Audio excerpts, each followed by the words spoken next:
Hello friends, जो लोग BPSC teacher की तैयारी कर रहे हैं उनके लिए बीपीएससी का जो प्रीवियस ईयर है बहुत ही महत्वपूर्ण है। क्योंकि बीपीएससी अपना जो क्वेश्चन बार बार रिपीट करती है, इसलिए बेहद महत्वपूर्ण हो जाता है।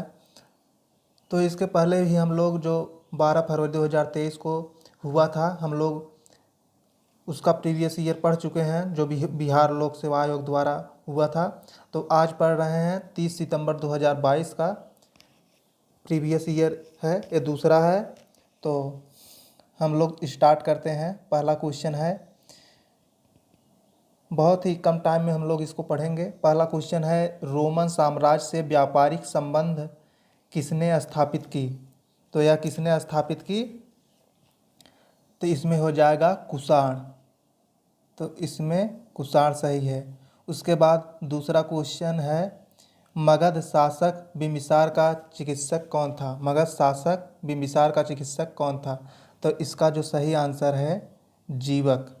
तो जीवक सही आंसर हो गया। उसके बाद हम लोग चलते हैं, प्रथम बौद्ध महासभा कहाँ आयोजित हुई? प्रथम बौद्ध महासभा आयोजित हुई राजगृह में। उसके बाद अगला क्वेश्चन है, किस गुप्त शासक ने अपने बड़े भाई की हत्या कर सत्ता प्राप्त की? तो किसने प्राप्त की थी? चंद्रगुप्त द्वितीय ने। उसके बाद अगला प्रश्न है, वर्धन राजवंश की स्थापना किसने की? तो किसने की थी? पुष्यभूमि ने। इसका सही आंसर पुष्यभूमि। उसके बाद अगला प्रश्न है, मुस्लिम शासक जिसका साम्राज्य, ये मध्यकालीन इतिहास भारत से है, तो मुस्लिम शासक जिसका साम्राज्य दार उल इस्लाम का एक भाग माना जाता था तो यह कौन था? इल्तुतमिश। उसके बाद अगला प्रश्न है, इनमें से किसने खलीफा की शक्ति का विरोध किया? तो किसने विरोध किया था? मुहम्मद बिन तुगलक। उसके बाद अगला प्रश्न है, तुगरिक खां ने किसके शासनकाल के दौरान विद्रोह किया था? तुगरिक खां ने किसके शासन के काल के दौरान विद्रोह किया था? किसके शासनकाल के दौरान विद्रोह किया था? बलबन के। उसके बाद अगला प्रश्न है, सर्वप्रथम किस मुगल शासक ने ब्रिटिश के विरुद्ध संघर्ष किया था? तो किसने किया था? औरंगजेब, जिन्होंने ब्रिटिश के विरुद्ध संघर्ष किया था। उसके बाद अगला प्रश्न है, बिहार में तुर्क सत्ता का वास्तविक संस्थापक कौन था? तो इसका सही आंसर है इब्न बख्तियार खिलजी। इब्न बख्तियार खिलजी। उसके बाद अगला प्रश्न है, भारतीय इतिहास आधुनिक भारत से है, निम्नलिखित में से कौन से सामाजिक सुधार विलियम बेंटिंग ने प्रारंभ किए? विलियम बेंटिंग ने कौन से प्रारंभ किए? सती प्रथा का उन्मूलन, ये तो सही है। उसके बाद दास प्रथा का उन्मूलन, ये भी सही है। विलियम बेंटिंग ने सामाजिक सुधार प्रारंभ किए थे। और धर्म परिवर्तन के कारण अयोग्यता के प्रावधान को हटाना, ये तो नहीं सही, ये नहीं है। उसके बाद अगला है, ठगों के संगठित गिरोहों का दमन। हाँ, ये सही है। मतलब पहला, दूसरा और चौथा, तो इसमें हो जाएगा ऑप्शन 2, पहला, दूसरा और चौथा। उसके बाद अगला प्रश्न है, किसने सिंध विजित कर उसका अधिग्रहण किया? तो सिंध विजित, इसका दूसरा आंसर सही है, नेपियर। उसके बाद अगला क्वेश्चन है, सुखदेव भगत सिंह तथा राजगुरु को किस तारीख को फांसी दी गई? यह बहुत ही इम्पॉर्टेंट क्वेश्चन है और बहुत बार पूछा गया है। इसका पहला जो ऑप्शन है, 23 मार्च 1931 को दिया गया था सुखदेव भगत और राजगुरु को फांसी। और अगला प्रश्न है, महात्मा गांधी द्वारा 1940 में प्रारंभ किए गए व्यक्तिगत सत्याग्रह के तीसरे सत्याग्रही कौन थे? तो कौन थे? ब्रह्मदत्त। इसका जो है तीसरा ऑप्शन सही है। उसके बाद अगला प्रश्न है, भारत छोड़ो आंदोलन के दौरान खुफिया रेडियो किसने प्रारंभ किया? तो किसने प्रारंभ किया था? उषा मेहता। तो इसका जो है उषा मेहता सही हो जाएगा। उसके बाद अगला प्रश्न है, संथाल विद्रोह के नेता कौन थे? संथाल विद्रोह के नेता सिद्धू और एवं कान्हू थे। ये बहुत ही इम्पोर्टेंट क्वेश्चन है और बहुत ही बार पूछा गया है। उसके बाद अगला प्रश्न है, बारदौली सत्याग्रह का सफल नेतृत्व किसने किया? सफल नेतृत्व किसने किया था? वल्लभ भाई पटेल ने। इसका जो ऑप्शन हो जाएगा वल्लभ भाई पटेल सही है। उसके बाद इनमें से कौन 1946 ईस्वी में भारत भेजे गए कैबिनेट मिशन का एक सदस्य नहीं था? तो कौन सदस्य नहीं था? रैमजे मैकडोनाल्ड, तो ये सदस्य नहीं थे। और बाकी एवी अलेक्जेंडर ये थे, लॉर्ड पैथिक लॉरेंस ये भी थे, सर स्टैनफोर्ड क्रिप्स ये भी थे। तो कौन नहीं था, ध्यान से आप लोग पढ़ लीजिएगा, नहीं तो यही सभी लोग नहीं पढ़ते हैं नहीं वाला, तो ध्यान नहीं देते हैं, गलत हो जाता है। उसके बाद अगला प्रश्न है, प्रसिद्ध गांधी इरविन समझौता किस वर्ष हुआ था? तो किस वर्ष हुआ था? 1931 में। इसका जो ऑप्शन सही हो जाएगा 1931। उसके बाद अगला प्रश्न है, भारतीय राष्ट्रीय कांग्रेस ने किस सत्र में पूर्ण स्वाधीनता का प्रस्ताव पारित किया?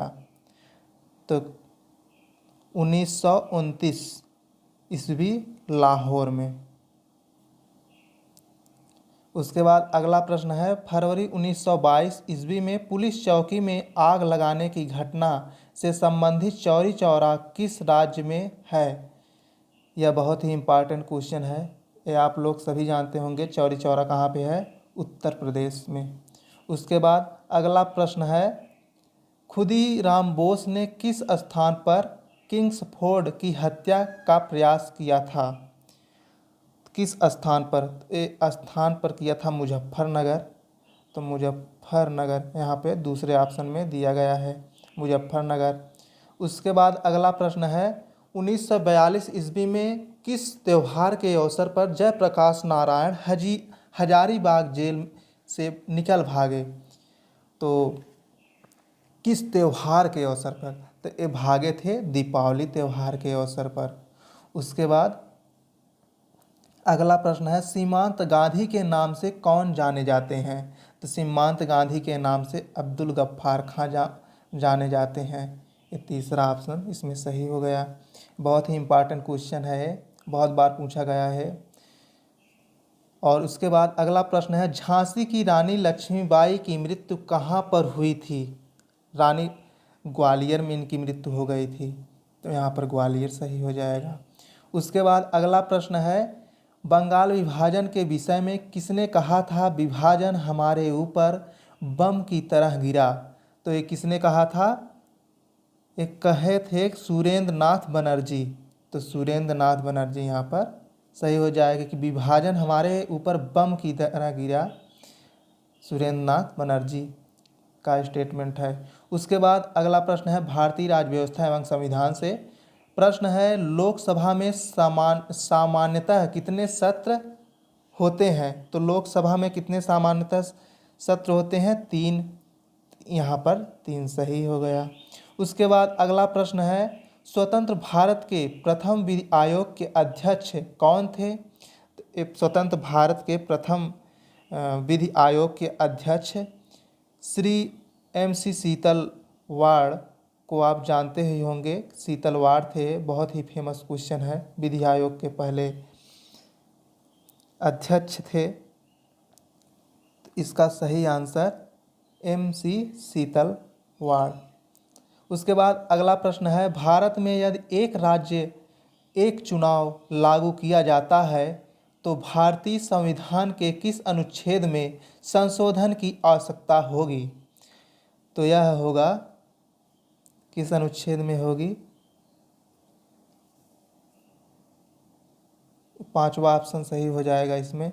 उसके बाद अगला प्रश्न है, किस राज्य में पंचायत व्यवस्था नहीं है? किस राज्य में पंचायत व्यवस्था नहीं है?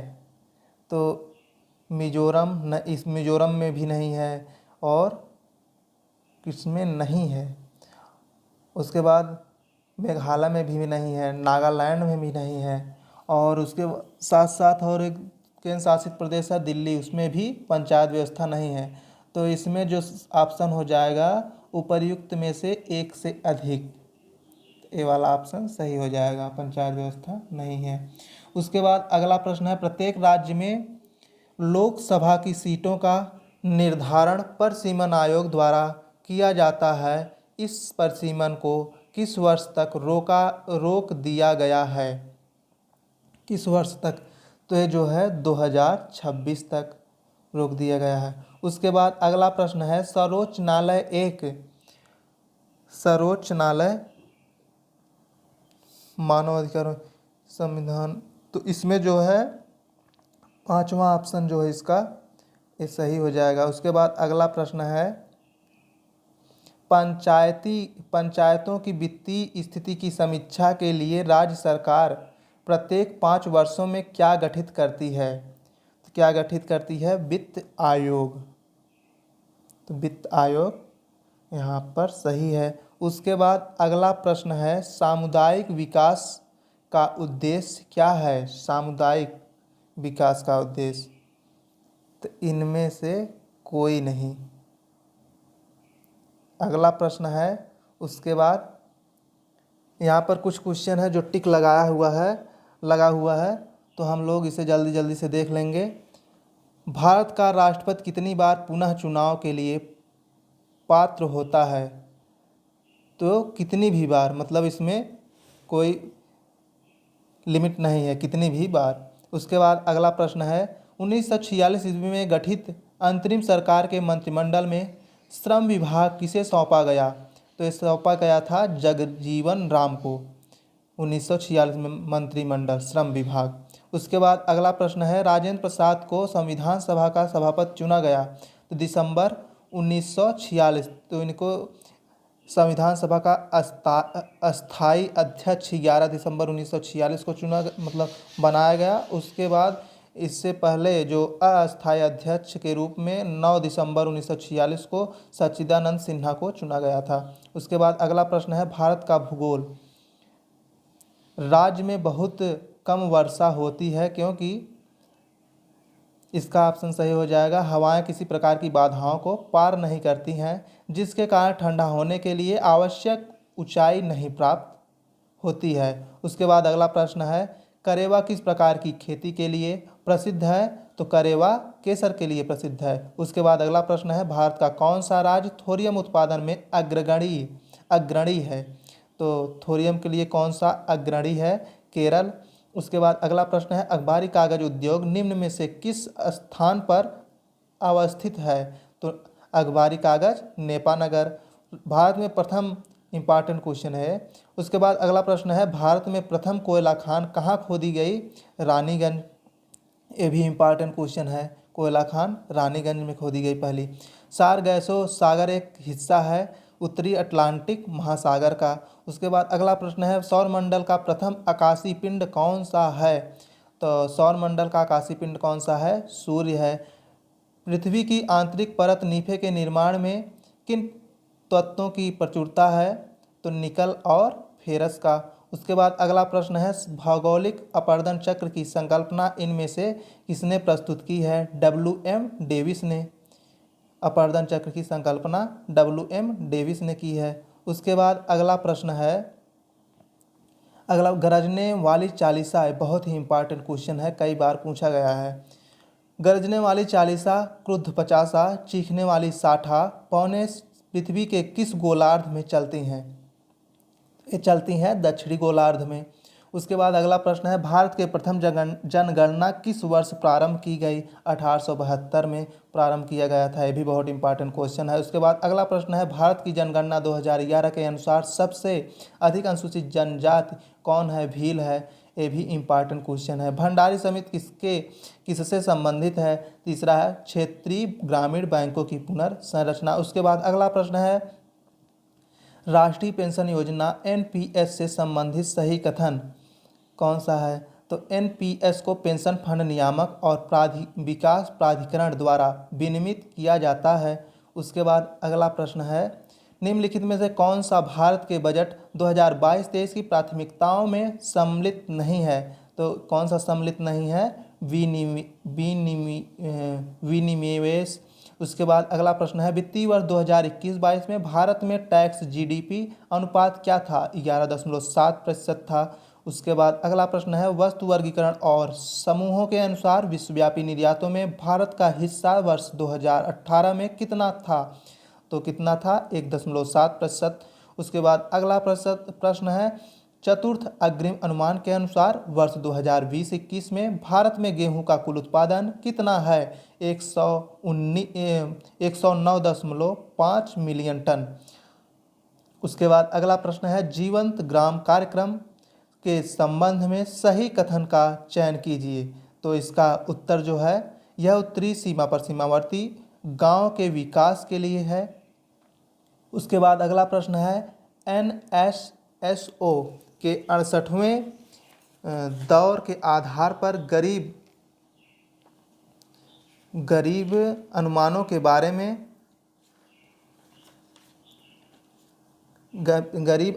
बारे में कौन सा कथन सत्य नहीं है? तो इसमें कौन सा कथन सत्य नहीं है, इसमें देखते हैं। गरीब अनुमानों के बारे में भारत की इसमें तीसरा ऑप्शन हो जाएगा, भारत की 33.35% जनसंख्या गरीब रेखा के नीचे जीवन यापन कर रही थी। उसके बाद अगला प्रश्न है, निम्न में से कौन सा भारत में सूक्ष्म उद्यम को आंशिक रूप से परिभाषित करता है? तो इसका उत्तर सही होगा, संयंत्र और मशीनरी या उपकरणों में। इसका जो ऑप्शन हो जाएगा चौथा, संयंत्र और मशीनरी या उपकरणों में RS 1 करोड़ से अधिक निवेश नहीं। उसके बाद अगला प्रश्न है, प्रधानमंत्री कृषि सिंचाई योजना के बारे में निम्न में से कौन सा गलत है? तो इसमें कौन सा गलत है, गलत बताना है। इसमें जो हो जाएगा, कुओं का निर्माण। आप लोग इसे देख लेंगे कौन इसमें जो है सही है। तो इसमें गलत पूछा था, यही गलत है, कुओं का निर्माण। उसके बाद अगला प्रश्न है भौतिक विज्ञान से, आवर्धक कांच के में किस प्रकार का लेंस का प्रयोग किया जाता है? तो इसमें होगा उत्तल लेंस। तो उत्तल लेंस सही हो जाएगा। उसके बाद अगला प्रश्न है, चुंबकत्व का अनुचुंबकीय समचुंबक सिद्धांत निम्न में से किसके द्वारा प्रदर्शित होता है? तो किसके द्वारा प्रदर्शित होता है? एक किसके द्वारा? पारालोहा, प्लेटिनम। तो इसमें हो जाएगा प्लेटिनम के द्वारा प्रदर्शित किया जाता है। उसके बाद अगला प्रश्न है, वॉशिंग मशीन का कार्यकारी सिद्धांत क्या है? वॉशिंग मशीन का कार्यकारी सिद्धांत जो है अपकेंद्रण। वॉशिंग मशीन में अपकेंद्रण, जिससे कपड़ा चलता है, गोल गोल में घूमता है, तो उस अपकेंद्रण होगा इसमें, अपकेंद्रण का सिद्धांत। उसके बाद अगला प्रश्न है, प्रकाश की गति निम्न में से किस माध्यम में न्यूनतम होगी? प्रकाश की गति निम्न में से किस माध्यम में न्यूनतम होगी? तो इसमें जो हो जाएगा ऑप्शन तीसरा, जो कांच, शीशा। उसके बाद अगला प्रश्न है, निम्न में से कौन सी सदिश राशि नहीं है? इनमें से कौन सी सदिश राशि नहीं है? गति जो है इस सदिश राशि नहीं है, नहीं पूछा है, तो इसे ध्यान से पढ़िएगा। और उसके बाद अगला प्रश्न है, यदि धरती की घूमने की गति घूर्णन बढ़ा दी जाए तो भूमध्य रेखा पर पिंड का वजन तो क्या होगा? यदि घूर्णन बढ़ा दिया जाएगा तो पिंड का भूमध्य पर पिंड का वजन घट जाएगा। तो इसमें पहला ऑप्शन सही हो गया। उसके बाद है प्रश्न है, गति को सर्वप्रथम किसने परिभाषित किया? गति को किसने परिभाषित किया था? गैलीलियो ने। चौथा ऑप्शन सही हो गया। उसके बाद अगला प्रश्न है, बहुत ही इंपॉर्टेंट क्वेश्चन है कि गति को सर्वप्रथम किसने परिभाषित किया था? गैलीलियो। ये बार बार पूछा जाता है। उसके बाद अगला प्रश्न है, आपेक्षिकता का सिद्धांत इनमें से किस वैज्ञानिक ने प्रस्तुत किया? तो किसने प्रस्तुत किया था? अल्बर्ट आइंस्टीन अल्बर्ट आइंस्टीन सही हो जाएगा। उसके बाद अगला प्रश्न है एक संवाहक के तापक्रम परिवर्तन के कारण इसमें विभव परिवर्तन होता है, इस घटना को कहते हैं। तो क्या कहते हैं? थॉम्सन प्रभाव कहते हैं। उसके बाद अगला प्रश्न है रसायन विज्ञान से, परमाणु के नाभिक में कौन से मूल कण होते हैं? परमाणु के नाभिक में कौन से होते हैं? प्रोटॉन एवं न्यूट्रॉन। तो प्रोटॉन एवं न्यूट्रॉन हो गया। उसके बाद अगला प्रश्न है, जिस धातुक्रम प्रक्रिया के अंतर्गत धातु मिश्रित अवस्था में पाई जाती है को कहते हैं। तो क्या कहते हैं? प्रगलन। इसको प्रगलन कहते हैं। इसके बाद अगला प्रश्न है, निम्न में से कौन से पीतल के घटक हैं? तो पीतल के घटक कौन से हैं? जस्ता एवं तांबा। ये भी बहुत बार पूछा गया है और बहुत इम्पॉर्टेंट क्वेश्चन है। पीतल के घटक जस्ता एवं तांबा। निम्न में से किसे अनबुझा चूना कहते हैं? तो अनबुझा चूना किसे कहते हैं? CaO। इसमें जो है ये वाला सही हो गया, कैल्शियम ऑक्साइड। उसके बाद अगला प्रश्न है, जंग लगे लोहे के वजन में निम्न में से कौन सा परिवर्तन होता है? तो यह पहले बढ़ता है और फिर घटता है। तो इसमें यह पहले बढ़ता है और फिर घटता है। उसके बाद अगला प्रश्न है निम्न में से किसे श्वेत धातु भी कहते हैं? तो श्वेत धातु किसे कहते हैं? पैलेडियम को। तो पैलेडियम यहाँ पर सही आंसर हो जाएगा। उसके बाद अगला प्रश्न है, उत्कृष्ट धातुओं के संदर्भ में निम्न वाक्यों पर विचार कीजिए। तो पहला है, उत्कृष्ट धातुएं प्रकृति में शुद्ध रूप में प्राप्त होती हैं। ये तो सही है। यूरेनियम एवं सीसा उत्कृष्ट धातु के उदाहरण हैं। यूरेनियम और तो इसमें बताना उपर्युक्त में से कौन से कथन सही हैं? तो उसमें जो है पहला कथन जो था वही सही है। पहला कथन, उत्कृष्ट धातुएं प्रकृति में शुद्ध रूप में प्राप्त होती हैं। उसके बाद अगला प्रश्न है, निम्न कथनों पर विचार कीजिए। शुद्ध जल में नमक को घोलने से जल का क्वथनांक बढ़ जाता है एवं जल का हिमांक घट जाता है। दूसरा कथन है, जल में जब मिथाइल अल्कोहल डालते हैं तो जल का क्वथनांक घट जाता है। तो इसमें निम्न कथनों पर विचार तो बताना है कौन सा कथन इसमें से सही है। तो इसमें जो हो जाएगा, पहला और दूसरा दोनों कथन सही है। तो यहाँ पर ऑप्शन थर्ड सही हो जाएगा।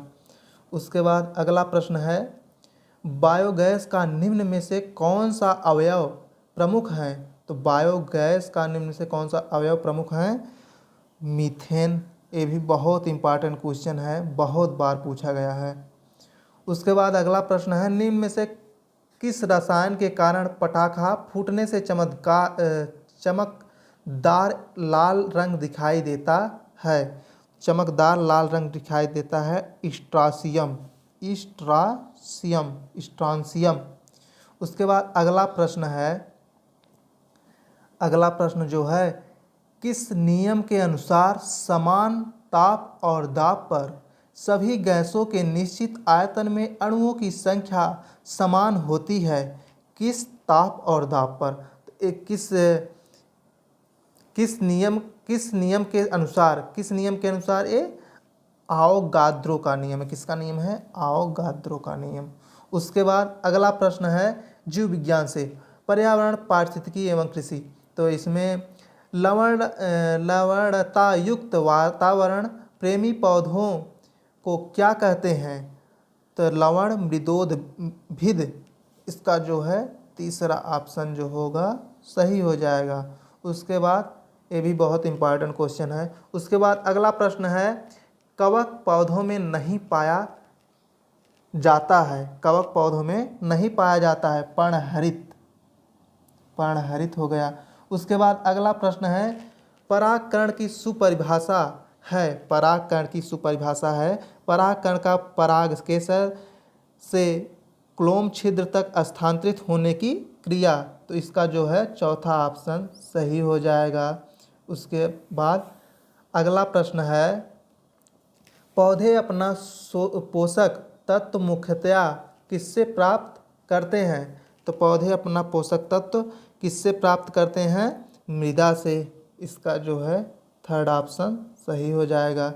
उसके बाद अगला प्रश्न है, पाइन, फर, स्प्रूस, सेडार, लार्च एवं साइप्रस आदि मशहूर लकड़ी उत्पादक पौधों में से बहुत से भारत के पहाड़ी क्षेत्रों में भी पाए जाते हैं। ये सभी क्या कहलाते हैं?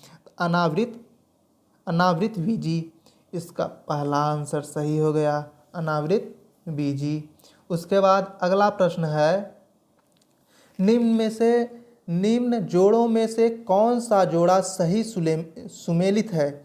तो इसका मलेरिया जो है क्लोरोक्वीन, मलेरिया का क्लोरोक्वीन तीसरा जो है सही है। उसके बाद अगला प्रश्न है, लाल रक्त कणिका विहीन जंतु हैं, लाल रक्त कणिका विहीन जंतु है केंचुआ। तो इसका पहला आंसर सही हो जाएगा। उसके बाद आगे चलते हैं, कार्बोहाइड्रेट के अपघटनोपरांत अंतिम रूप से क्या बनता है? क्या बनता है? ग्लूकोज, ग्लूकोज बनता है। उसके बाद अगला प्रश्न है, अधिकतर एंजाइम होते हैं, अधिकतर एंजाइम प्रोटीन होते हैं। ये भी बहुत इंपॉर्टेंट क्वेश्चन है, बहुत बार पूछा गया है। उसके बाद किस वैज्ञानिक चिकित्सक ने पहली बार टीकाकरण की शुरुआत की थी? तो एडवर्ड जेनर। ये भी बहुत important, VVI very very important question है ये। उसके बाद अगला प्रश्न है, बिहार के प्रथम भारतीय गवर्नर कौन थे? तो बिहार के प्रथम भारतीय गवर्नर एक कौन थे? सत्येंद्र प्रसन्न सिन्हा, सत्येंद्र प्रसन्न सिन्हा। उसके बाद अगला प्रश्न है, बिहार का चौरी विद्रोह किस वर्ष हुआ? तो 1798 ईस्वी, 1798 ईस्वी में हुआ था। उसके बाद अगला प्रश्न है उसके बाद अगला प्रश्न है, किस वर्ष उड़ीसा को बिहार से पृथक किया गया? उड़ीसा से तो 1936 ईस्वी में किया गया था। उसके बाद अगला प्रश्न है, बिहार राज्य का कुल भौगोलिक क्षेत्रफल है? बिहार राज्य का कुल भौगोलिक क्षेत्रफल 94,163 वर्ग किलोमीटर। उसके बाद अगला प्रश्न है, बिहार का शोक नदी किस नदी को कहा जाता है? तो कोसी नदी। ये सभी लोग जानते हैं, बहुत ही इंपॉर्टेंट क्वेश्चन है, बहुत बार आया हुआ है। बिहार के किस जिले में तेल्हाड़ कुंड जलप्रपात अवस्थित है? तो इसमें जो है कैमूर में अवस्थित है जलप्रपात तेल्हाड़ कुंड। उसके बाद एशिया की सबसे बड़ी एवं ताज़ा जल वाली गोखुर झील बिहार में कौन सी है? तो कौन सी है? कनवार झील, कनवार झील ऑप्शन सही हो जाएगा। उसके बाद अगला प्रश्न है, बिहार के किस जिले में सबसे अधिक सोने का भंडार मिला है? बिहार के किस जिले में? तो जमुई जिला जो है, जमुई जिले में सोने का भंडार मिला हुआ है। बिहार के किस जिले को सिल्क सिटी के नाम से जाना जाता है? बिहार का सिल्क सिटी तो जो है भागलपुर, भागलपुर जो है। फिर उसके बाद अगला प्रश्न है, भारत की जनगणना 2011 के अनुसार बिहार में महिला साक्षरता दर क्या है? बिहार में महिला साक्षरता दर जो है 51.50 है। आप लोग देख लेंगे, महिला पुरुष मिलाकर साक्षरता दर 61 के आसपास है। और उसके बाद पुरुष की जो साक्षरता दर है 71 के आसपास है। उसे आप लोग एग्जैक्ट देख लेंगे क्या है। उसके बाद चलते हैं अगले प्रश्न की ओर। बिहार के आर्थिक सर्वेक्षण 2021-22 के अनुसार गलत कथन को चुनिए। तो गलत कथन कौन सा है? बिहार में प्राथमिक क्षेत्र में 2.3% की दर से वृद्धि हुई थी। तो इसमें चौथा आंसर इसका सही हो जाएगा। उसके बाद अगला प्रश्न है, शहरीकरण के बढ़ते स्तर के अनुसार बिहार के निम्न जिलों का सही क्रम चुनिए। सही क्रम जो है नालंदा, मुंगेर, पटना। ये बढ़ते हुए शहरीकरण स्तर बढ़ते हुए, तो इसमें जो हो गया नालंदा, मुंगेर, पटना। उसके बाद अगला प्रश्न है, वित्तीय वर्ष 2022-23 के लिए राजकोषीय घाटा बिहार के जीएसडीपी का डैश होने का अनुमान है। तो 3.47%, 3.47%। उसके बाद अगला प्रश्न है, वह विकल्प चुनिए जो बिहार की 7 निश्चय भाग 2 योजना का हिस्सा नहीं है। सभी के लिए वायु मार्ग, तो इसमें सभी के लिए वायु मार्ग। उसके बाद अगला प्रश्न है, प्रति व्यक्ति आय के अवरोही क्रम में बिहार राज्य के जिलों का सही क्रम चुनिए। तो सही क्रम है शिवहर, अररिया, पूर्वी चंपारण, किशनगंज, नवादा। तो इसका पहला आंसर सही हो जाएगा।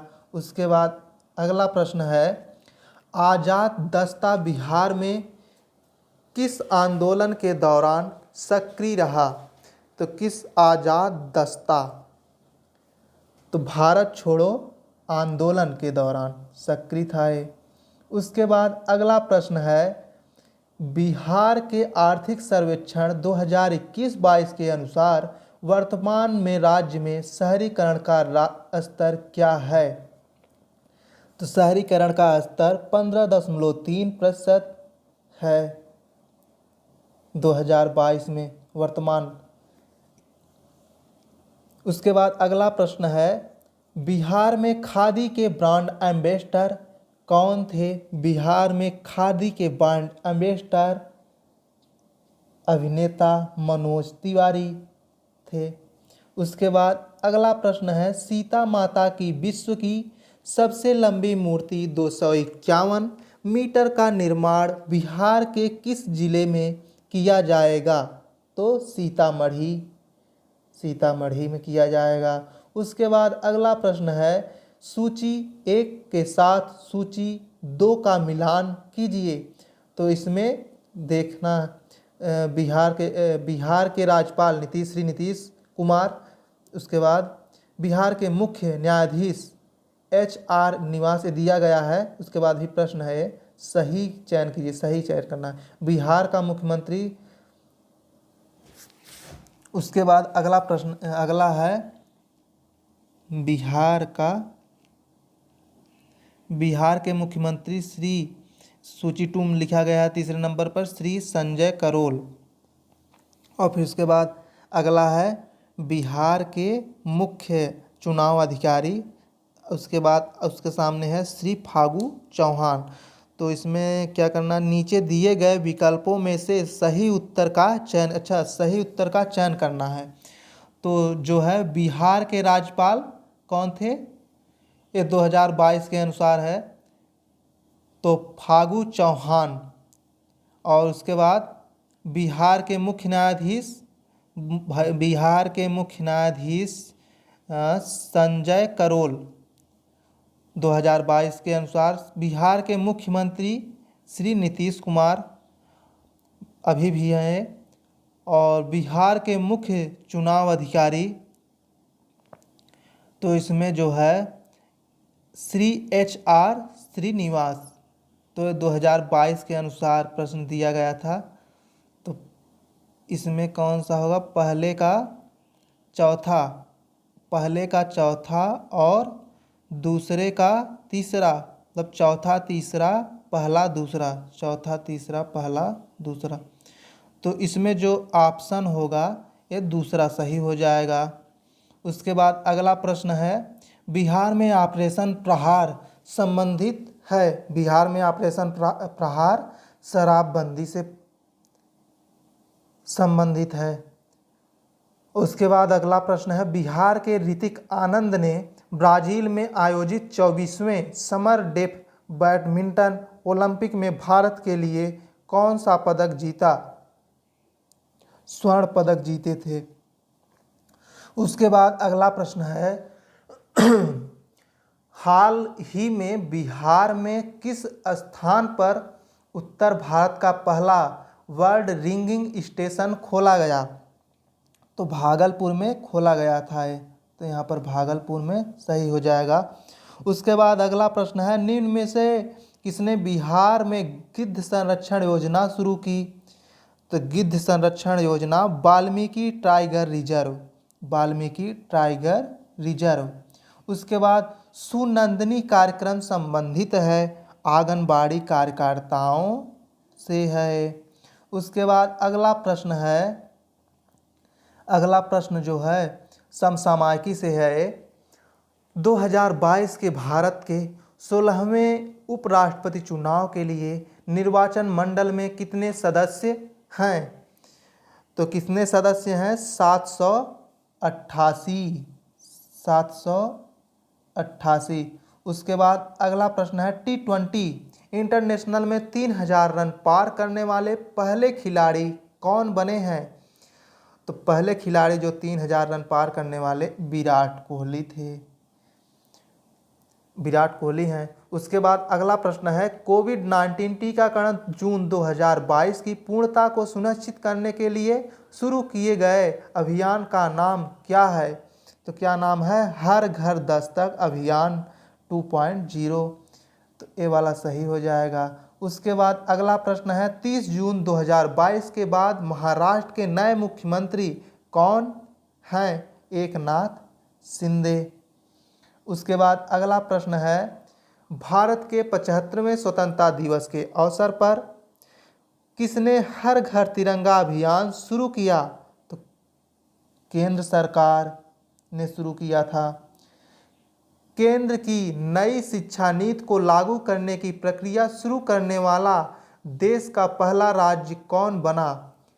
तो ये उत्तराखंड। नई शिक्षा नीति को लागू करने की प्रक्रिया शुरू करने वाला देश का पहला राज्य उत्तराखंड।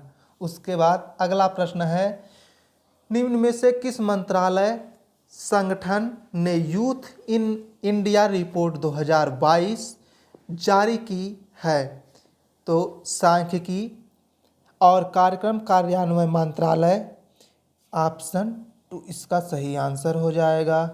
उसके बाद अगला प्रश्न है, खबरों में नजर आने वाली एला वेनिल वलारिवन, श्रेया अग्रवाल और रमिता किस खेल से संबंधित हैं? निशानेबाजी, शूटिंग। तो पहला आंसर सही हो जाएगा। उसके बाद अगला प्रश्न है, हाल ही में अल्पसंख्यक मामलों के मंत्रालय का प्रभार किसे सौंपा गया है? तो किसे सौंपा गया है? स्मृति ईरानी। उसके बाद अगला प्रश्न है, भारत के 15वें राष्ट्रपति चुनाव के लिए संयुक्त प्रगतिशील गठबंधन यूपीए के उम्मीदवार कौन थे? तो कौन थे? यशवंत सिन्हा। ये 2022 के अनुसार है, 2022 के अनुसार इसमें हम टिक कर रहे हैं और 2022 का पेपर है। तो उसके बाद अगला प्रश्न है, अपने उपन्यास टूम ऑफ सैंड रेत समाधि के लिए अंतर्राष्ट्रीय बुकर पुरस्कार प्राप्त करने वाली हैं? तो एक कौन है? गीतांजलि श्री, गीतांजलि श्री। उसके बाद अगला प्रश्न है, बिहार से किसे 2022 में दादा साहब फाल्के भारतीय टेलीविजन पुरस्कार से सम्मानित किया? तो किसे सम्मानित किया? दीप श्रेष्ठ, दीप श्रेष्ठ।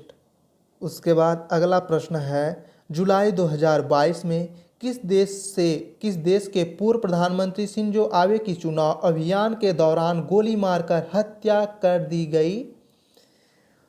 तो किसकी हत्या कर दी गई थी? जापान के थे। किस देश के थे? जापान के, शिंजो आबे। जापान देश के थे। उसके बाद अगला प्रश्न है, संयुक्त राष्ट्र महासभा ने बहुभाषावाद पर एक भारत प्रायोजित प्रस्ताव अपनाया है जिसमें पहली बार किस भाषा का उल्लेख किया गया है? तो किस भाषा का उल्लेख किया गया है? हिंदी। उसके बाद अगला प्रश्न है, यूक्रेन में रूस के सैन्य अभियानों पर चर्चा करने के लिए महासभा के आपातकालीन सत्र की अध्यक्षता किसने की? तो आपातकालीन अब्दुल्ला शाहिद। किसने की? अब्दुल्ला शाहिद ने। अब्दुल्ला शाहिद। उसके बाद अगला प्रश्न है, भारत ने फरवरी 2022 में युद्ध प्रभावित यूक्रेन से भारतीयों को लाने के लिए किस मिशन के तहत लोगों को निकाला? तो किस mission? Operation Ganga. Operation Ganga, जो युद्ध प्रभावित यूक्रेन से भारतीयों को लाने के लिए किस, तो ऑपरेशन गंगा हो जाएगा। हाल ही में चीन ने सकेतेंग वन्यजीव अभयारण्य के आसपास के क्षेत्रों पर अधिकारों का दावा किया है। यह दावा करते हुए यह एक विवादित क्षेत्र है। यह वन्यजीव अभयारण्य कहाँ स्थित है? तो यह स्थित है भूटान में। उसके बाद अगला प्रश्न है, 2023 में G20 शिखर सम्मेलन की मेजबानी के लिए भारत के किस राज्य केंद्र शासित प्रदेश को चुना गया है? किस राज्य को चुना गया है? दिल्ली को केंद्र शासित प्रदेश। उसके बाद अगला G20। उसके बाद अगला प्रश्न है, हाल ही में किस देश ने संयुक्त अरब अमीरात के साथ एक मुक्त व्यापार समझौते FTA पर हस्ताक्षर किया है? FTA पर हस्ताक्षर किसने किया? इजराइल ने। संयुक्त अरब अमीरात के साथ इजराइल ने FTA पर समझौता पर हस्ताक्षर किया। उसके बाद अगला प्रश्न है, आर्कटिक की जलवायु की निगरानी के लिए किस देश ने अपना पहला उपग्रह आर्कटिका M लॉन्च किया? रूस ने लॉन्च किया।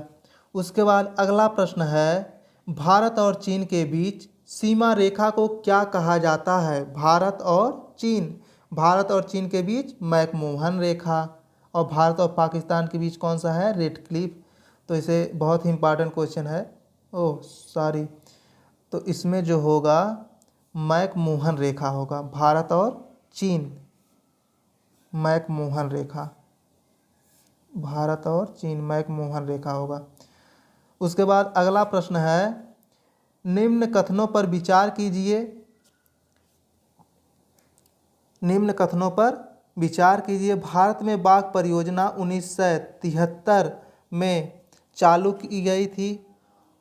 और दूसरा इसमें है वर्ष 2022, ये तो सही है, 1971 में चालू किया गया था। वर्ष 2022 में राष्ट्रीय जैव विविधता दिवस मनाया गया, जिसकी विषय वस्तु सभी जीवन के लिए एक साझा भविष्य का निर्माण है। ये भी सही है। बाघ परियोजना बाघों को संरक्षित करने का एक कार्यक्रम है। ये भी सही है। तो इसमें बताना है उपर्युक्त में से कौन से कथन सत्य हैं? तो तीनों सत्य हैं।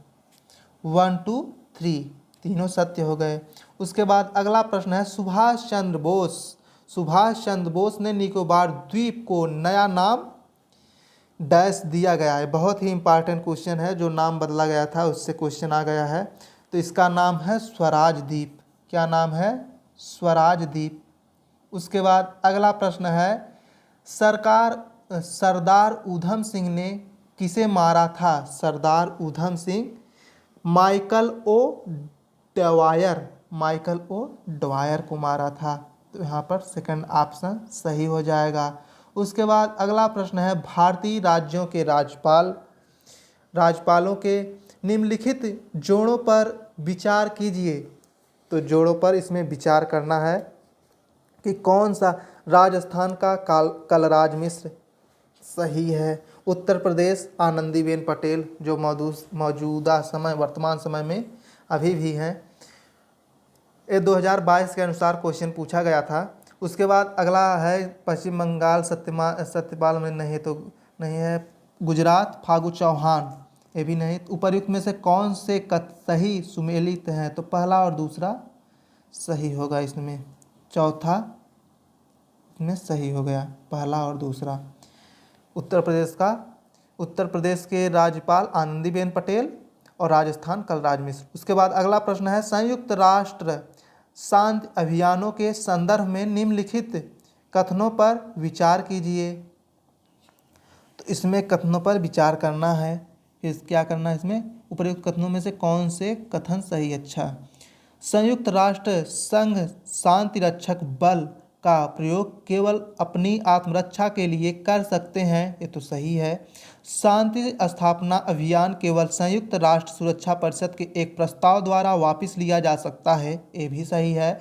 संयुक्त राष्ट्र अमेरिका संयुक्त राष्ट्र अभियान में सबसे बड़ा बजट योगदान करता है, ये भी सही है। मतलब 1, 2, 3 तीनों सही हैं, तो ऑप्शन यहाँ पर थर्ड सही हो जाएगा। उसके बाद हम लोग चलते हैं अगले प्रश्न की ओर। और अगला प्रश्न जो यहाँ पे है, गणित एवं मानसिक योग्यता परीक्षण से है। तो इसमें गणित और मानसिक, मैथ और रीजनिंग का है। तो देख लीजिए आप लोग कि मैथ और रीजनिंग का किस प्रकार प्रश्न आता है। तो हम सिर्फ ऐसे आप लोग ध्यान से देख लीजिए, एक बार से पाज करके रोक करके पढ़ लीजिएगा। तो पहला रीजनिंग से प्रश्न है, उसके बाद ये भी रीजनिंग से प्रश्न है, रीजनिंग और मैथ से ये सब प्रश्न है दिया गया हुआ है। मतलब 150 क्वेश्चन में से सिर्फ 10 प्रश्न रीजनिंग और मैथ का आया हुआ है। तो बीपीएससी टीचर के लिए अब देखिए कितना मैथ और रीजनिंग का क्वेश्चन आता है। अब ये पेपर आने के बाद ही पता चलेगा सही एग्जैक्ट। तो यहाँ पर ये प्रीवियस ईयर जो 2022 का था, 30 सितंबर 2022 को जो परीक्षा हुआ था, पुनर्परीक्षा था, ये दोबारा परीक्षा लिया गया था। पुनर्परीक्षा 2067वीं बिहार लोक सेवा आयोग के द्वारा। तो ये बीपीएससी का जो ये प्रीवियस ईयर क्वेश्चन है, ये बहुत ही इम्पॉर्टेंट हो जाता है, क्योंकि यही क्वेश्चन बार बार रिपीट होते हैं। इसलिए आप लोग इसे 1 बार 2 बार 3 बार ज़रूर पढ़ लीजिए। स्पीड इसका बढ़ाकर पढ़ लीजिए, लेकिन पढ़ लीजिए ज़रूर, क्योंकि बहुत ही महत्वपूर्ण क्वेश्चन है। ठीक है, हम मिलेंगे अगले नेक्स्ट वीडियो में। धन्यवाद।